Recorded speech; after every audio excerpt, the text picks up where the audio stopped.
everyone. My name is Peng Shuang Wang, and I'm come from China. And now I'm studying American, and my major is education. Through the APA study, I want to know the different education system between China and American. So I interviewed with my RA Megan. She's a Native American, and now she's 19 years old. So we talk about our one day schedule in our high school life. So for me, I will usually get up at 7 a.m. and we will have the morning reading for helping us remember the text. It will be last for the 7:30 to 8 o'clock, and we will have the four classes until 12 o'clock. Then we will have the time to eat lunch and take a nap. At 2 p.m.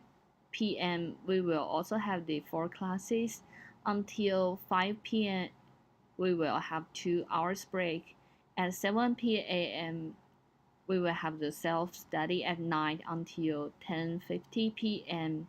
Then can go to bed. So for Megan, she will usually get up at 6 a.m. and have the breakfast at 6:30. At 8 o'clock, she started have the three or four classes until 12 a.m. and the 12:40 she will have three more classes. At 3:50 p.m. the class ended and she takes part into the basketball club and she goes to bed at 9 p.m. So there are some difference between America and China, so I conclude these factors.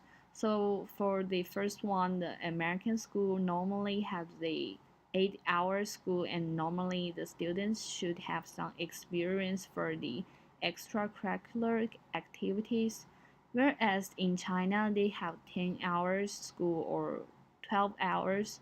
They normally didn't have the time relax because the high school is the most important stage for them. So the second one, the Americans high school have the 4 years and they will have the different classmates. And in China, the high school are 3 years and the classmates are fixed. In the for the third one, in America, the private school owns the best education resources, but in China, the public school owns the best education resources. So the fourth point, in America, they have the religious high school, but it's rarely in China.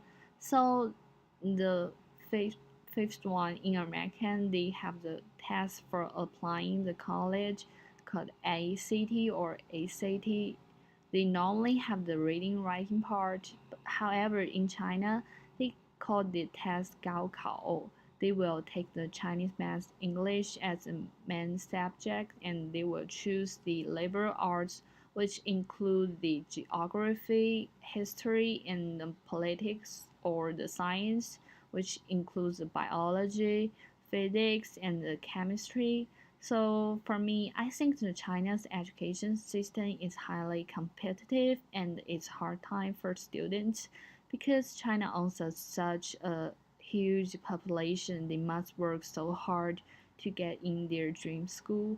However, in America, they are not only focused academic grades, they also concerned about the extracurricular experience such as the leadership in the club and the competition awards and the volunteer in the nursing home. So I think they cultivate the collective consciousness. So for me, in my opinion, I think American education is much more better because it cultivates both the student's personality and also the explore question ability. So nowadays, more and more students in China study in American and get qualified qualified education because mm, the education considers a lot of aspects for the future. If you have the experience study abroad, you will more easily to get a job in China. So that's the reason why I think more and more international students um, come to American for study. So thanks for watching.